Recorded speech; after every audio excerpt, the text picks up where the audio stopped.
T20 World Cup 2026 లో Australia versus Sri Lanka match preview అయితే చూసుకుందాం ఈ వీడియోలో. ఆస్ట్రేలియా టీం కి అయితే మస్ట్ విన్ మ్యాచ్ గా చెప్పుకోవచ్చు. వాళ్ళు సూపర్ 8 కి వెళ్ళాలంటే మాత్రం ఈ మ్యాచ్ విన్ కావాలి. ఒకవేళ ఈ మ్యాచ్ లో లాస్ అయితే ఆల్మోస్ట్ సూపర్ 8 నుంచి ఎలిమినేట్ అయిపోయినట్టే. వాళ్ళు వేరే టీమ్స్ విన్నింగ్ రిజల్ట్స్ పై డిపెండ్ అవ్వాల్సి ఉంటది. జింబాబ్వే వర్సెస్ ఐర్లాండ్ మ్యాచ్ అయితే ఇంపార్టెంట్ అవుతుంది. ఇక్కడ ఆస్ట్రేలియా లాస్ అయితే ఈ మ్యాచ్ అయితే పల్లకలే ఇంటర్నేషనల్ క్రికెట్ స్టేడియం శ్రీలంకలో అయితే జరగబోతుంది. ఈ స్టేడియం గురించి చూసుకుంటే ఇక్కడ టాస్ విన్ అయితే మాత్రం ఫస్ట్ బ్యాటింగ్ తీసుకుంటే బాగుంటది.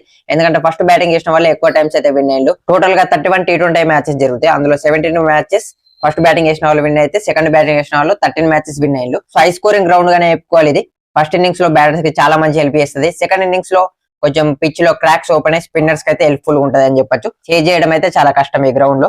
ఈ గ్రౌండ్ లో హైయెస్ట్ స్కోర్ చూసుకుంటే 263 అవుతుంది. ఆస్ట్రేలియా వర్సెస్ శ్రీలంక మ్యాచ్ వచ్చింది 2016 లో. అండ్ గ్లెన్ మ్యాక్స్వెల్ కి ఇక్కడ మంచి రికార్డ్స్ ఉన్నాయని చెప్పొచ్చు. 145 నాట్అవుట్ అయితే వేసిండు 2016 లో. నెక్స్ట్ ఇదే శ్రీలంక అపోనెంట్ మీద. ఇక ముందుగా ఈ మ్యాచ్ లో శ్రీలంక గురించి చూసుకుంటే వాళ్ళు T20 వరల్డ్ కప్ లో 2 మ్యాచ్ ఆడితే 2 మ్యాచెస్ కూడా విన్ అయ్యారు. హోమ్ గ్రౌండ్ అడ్వాంటేజ్ కూడా ఉంటది వాళ్ళకి, శ్రీలంకలో జరుగుతుంది కాబట్టి. సో ఈ మ్యాచ్ విన్ అయితే అఫీషియల్ గా సూపర్ 8 కి అయితే క్వాలిఫై అయిపోతారు. వాళ్ళ ఓపెనర్స్ లో పతున్ నిశంక బానే ఉన్నప్పటికీ స్టార్ట్స్ వస్తున్నా గానీ వాటిని పెద్ద స్కోర్ గా కన్వర్ట్ అయ్యలేకపోతున్నాడు. సో సూపర్ 8 కు ముందు ఇలాంటి ఆస్ట్రేలియా లాంటి బిగ్ టీమ్ మీద అయితే పర్ఫామ్ చేయగలగాలి పతున్ నిశంక. ఇక నెంబర్ 3 లో కుశాల్ మెండిస్ అయితే సూపర్ ఫామ్ లో ఉన్నాడు. 2 మ్యాచ్ ఆడితే 2 మ్యాచెస్ లో కూడా 50s అయితే స్కోర్ చేసిండు. ఇక దశొచ్చనక కూడా ఫినిషింగ్ లో లాస్ట్ మ్యాచ్ లో చాలా మంచి నాక్ ఆడిందని చెప్పొచ్చు. శ్రీలంక బ్యాటర్స్ లో పవన్ రత్నాయక కూడా 60+ రన్స్ అయితే స్కోర్ చేసిండు ఒక మ్యాచ్ లో. సో కమింద్ మెండిస్ కూడా లోవర్ ఆర్డర్ లో చాలా మంచిగా బ్యాటింగ్ చేస్తున్నాడు కాబట్టి బ్యాటింగ్ లో ఎక్కువ ప్రాబ్లమ్స్ అయితే లేవు వాళ్ళకి.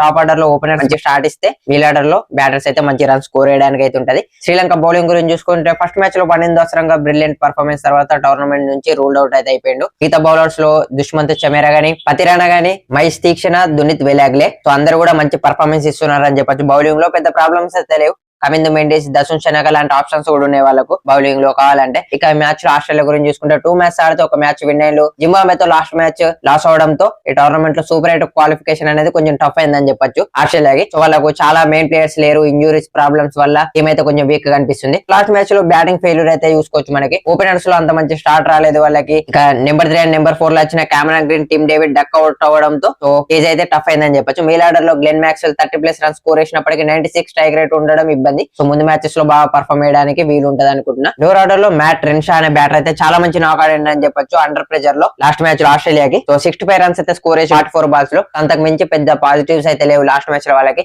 బౌలింగ్ లో Adam Zampa, Nathan Ellis main bowlers ఉన్నారు. సో ఇక్కడ స్పిన్నర్స్ కి మంచి హెల్ప్ఫుల్ ఉండే అవకాశం ఉంది. గ్లెన్ మ్యాక్స్వెల్ కూడా బాగా పర్ఫార్మ్ ఇస్తారు అనుకుంటున్నా. కెమెరాన్ గ్రీన్, స్టాయినస్ ఇంకా బాగా పర్ఫార్మ్ చేయాలి ఫాస్ట్ బౌలింగ్ లో. సో మ్యాచ్ లో ఎవరు విన్ అవుతారు అనుకున్నారు కింద కామెంట్ చేయండి. అలాగే next T20 world cup and IPL videos కోసం మన పేజ్ అయితే ఫాలో అయిపోండి.